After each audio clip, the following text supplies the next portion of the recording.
नमस्कार, welcome to money group and मैं हूं चिन्मय नंदा। 17 जून को मार्केट हॉलिडे और उसके बाद 18 जून को मार्केट ओपन होने वाला है। तो देख लेते हैं इसी हफ्ते मार्केट में किस तरह से मोमेंटम आने वाला है। मार्केट को अगर पिछले 50 मिनट चार्ट पे हम लोग देखते हैं, मार्केट गैप अप में ओपनिंग तो हो रहा है, लेकिन वहाँ पर सस्टेन नहीं हो रहा है। फिर से मार्केट वहाँ से सेलिंग हो रहा है और क्लोजिंग होते होते करीब ओपनिंग प्राइस जहाँ पे ओपन हुआ था उसके नीचे आके कहीं पे क्लोजिंग दे रहा है। लेकिन सबसे इंटरेस्टिंगली बात अगर हम देखते हैं, 10th और 11 जून को थोड़ा अगर हम लोग ओमिट करते हैं या फिर उसको भी अगर आप लोग कंसीडर करते हैं, तो उसी दिन उसी के आसपास कहीं पर देखिए मार्केट 10 जून को जहाँ पर मार्केट क्लोजिंग हुआ था, 11 जून को वहाँ से स्लाइटली थोड़ा ऊपर मार्केट ने क्लोजिंग देने में कामयाब हुआ था। और उसके बाद से देखिए मार्केट में गैप अप ओपनिंग तो हो रहा है, लेकिन क्लोजिंग प्रीवियस क्लोजिंग के ऊपर ही हो ही रहा है। और आखिर में हम लोग का जो फ्राइडे का जो ट्रेडिंग सेक्शन था, वहाँ पर भी जो मार्केट जब ओपनिंग हो रहा था, वो करीब अपना ऑल टाइम हाई के ऊपर कहीं पर ऑल टाइम हाई के आसपास कहीं पर आके क्लोजिंग दे दिया। तो यहाँ से अब आगे क्या हो सकता है, तो चलिए पहले देखते हैं थोड़ा वीकली चार्ट पे हम लोग को मार्केट किस तरीके से मोमेंटम दिखाई दे रहा है। उसके बाद हम लोग आएंगे डेली चार्ट में और उसके बाद 15 चार्ट पे हम लोग थोड़ा कैलकुलेशन करेंगे। अगर वीकली चार्ट के हिसाब से हम लोग मोमेंटम देखते हैं, तो ये जो बड़ा मोमेंटम हम लोग को दिखाई दे रहा है, ये तो क्लोजिंग सॉरी ये तो हम लोग का इलेक्शन का जो काउंटिंग डे था उसके दौरान हम लोग का इतना बड़ा मोमेंटम देखने को मिला, लेकिन इतना बड़ा मोमेंटम और बाकी दिनों में नहीं रहा। और उसके चलते उसके अगले वीक के अंदर पिछले वीक के अंदर यहाँ पर मार्केट में प्योरली कंसोलिडेशन फेज हमको देखने को मिल रहा है। मार्केट में ज़्यादा कुछ मोमेंटम नहीं है, लेकिन मार्केट पे एक ऊपर की ओर से मोमेंटम आखिर के आसपास कहीं पर आ गया है। अभी चलते हैं डेली चार्ट पे देखते हैं मार्केट में किस तरह से मोमेंटम आया हुआ है।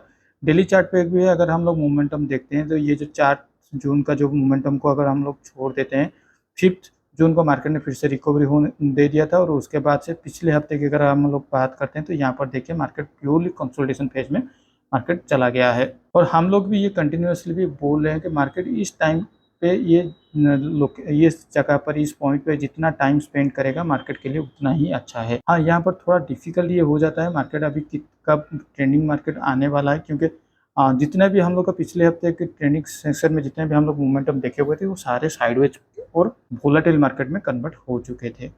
अगर डेली चार्ट के हिसाब से अगर हम लोग बात करते हैं, तो ये जो लेवल होगा करीब 23,000 के आसपास कहीं पर, ये उसके लिए एक स्ट्रॉन्ग सपोर्ट बनने वाला है। क्योंकि एक तो ये जो प्राइस मूवमेंट में यहाँ पे ब्रेकआउट दिया था और उसके बाद से ये राउंड लेवल है। तो यहाँ पर अभी दो पॉसिबिलिटी हो सकता है निफ्टी में। यहाँ पर देखिए कि छोटा सा प्राइस एक्शन अगर आप देख सकते हैं, तो इस तरीके से कुछ बना रहा है। और इसका ये भी एक प्राइस एक्शन यहाँ पर कल का जो फ्राइडे का जो मोमेंटम था यहाँ पर बना रहा है। तो यहाँ से ये ऊपर की ओर से फिर से जाता है, तो हम लोग को यहाँ पर और एक तो ऑफसेट की तरफ से प्राइस एक्शन देखने को मिल सकता है। तो 50 मिनट चार्ट पे ये तो हम लोग को एग्जैक्टली पोजीशन हमको दिखाई दे देगा कि मार्केट ऊपर की ओर से के लिए हम लोग को क्या करना है। लेकिन मान लीजिए यहाँ पे ये और एक तो आपको एम पैटर्न भी दिखाई दे सकता है, अगर ये नीचे की ओर से तोड़ता है इस लेवल के आसपास कहीं पर। तो ये दोनों लेवल को हम लोग को अभी देखना होगा। नीचे की ओर से हम लोग को एक सपोर्ट मिल रहा है 23,000 के आसपास पे, और मार्केट जब भी अगर ये नीचे की ओर से और एक मोमेंटम नीचे की ओर से आता है, तो ये जो लेवल होगा 23,200, इसके नीचे कहीं पर हमें एक शार्प सेलिंग देखने को मिल सकता है, जो कि हम लोग का टारगेट होगा 23,000 तक।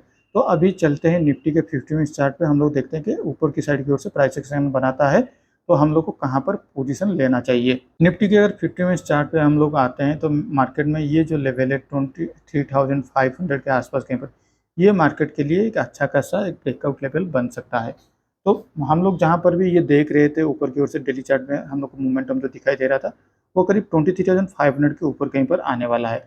तो यहाँ पर अगर मार्केट गैप अप, अगर मान लीजिए फिर से यहाँ पर एक बड़ा गैप अप में ओपनिंग हो जाता है, मान लीजिए फिर से 23,550 60 ये सारे लेवल के ऊपर कहीं पर मार्केट ओपन हो जाता है, तो हम लोग को फिर से थोड़ा वेट करना होगा कि मार्केट यहाँ से फिर से ऊपर की ओर से मोमेंटम प्राइस एक्शन बनते हुए जा रहा है, या फिर यहाँ से फिर से एक सेलिंग आ रहा है।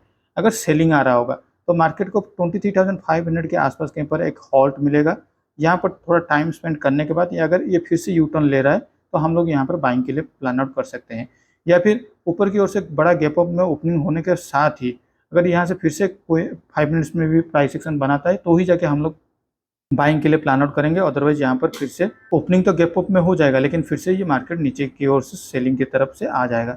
और नीचे की ओर से मान लीजिए मार्केट में ये सारे लेवल के नीचे कहीं पर मार्केट ओपन हो जाता है 23,425, ये सारे लेवल के अंदर कहीं पर अगर नीचे की ओर से फिर से मार्केट ओपन हो जाता है, तो हम लोग को यहाँ थोड़ा फिर से सेलिंग के लिए टेंशन थोड़ा देखने को मिल सकता है, जिसका टारगेट करीब 23,300 तक भी जा सकता है। तो चलिए अब देख लेते हैं बैंक निफ्टी की और बैंक निफ्टी में भी हम इस हफ्ते 50,000 के अंदर ही कहीं आसपास कहीं पर ही मार्केट एक रिकंसोलिडेशन हो रहा है। और यहाँ पर अगर हम लोग बात कर रहे थे 50,200, जब तक ये ऊपर की ओर से ब्रेकआउट नहीं दे देता हम लोग यहाँ पर थोड़ा बाइंग के लिए ज़्यादा कुछ स्कोप नहीं है। और नीचे की ओर से 49,600 टू 700 ये उसके लिए एक अच्छा खासा सपोर्ट का लेवल बना हुआ है।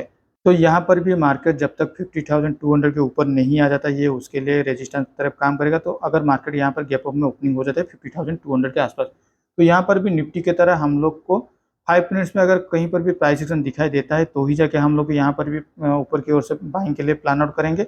अदरवाइज निफ्टी की तरह बैंक निफ्टी में भी गैप अप में ओपनिंग तो हो रहा है, लेकिन ये फिर से स्लाइड हो जा रहा है। तो इसीलिए जब तक ये 50,200 को ऊपर की ओर से तोड़ता नहीं है हम लोग को थोड़ा इंतजार करना होगा। लेकिन मान लीजिए कल अगर मार्केट फिर से फ्लैट में ओपन होता है या फिर गैप डाउन पे ओपन होता है, मुझे ऐसा फिर से लगता है 49,600 टू 700 से लेके 50,200 इसके अंदर मार्केट फिर से एक वोलेटाइल मार्केट फॉर्मेशन हो सकता है। तो बैंक निफ्टी में हम लोग को थोड़ा इंतजार करना होगा, आइदर और साइड पे कहीं पर अगर ब्रेकआउट या ब्रेकडाउन देता है तो ही जाके हम लोग का पोजीशन को एग्जीक्यूट करने वाले हैं। तो चलिए अब देख लेते हैं हमारे पोजीशन की ओर। मेरा जो भी कैरी फॉरवर्ड पोजीशन था जून मंथ पे, ये तो कैरी फॉरवर्ड हो ही रहा है।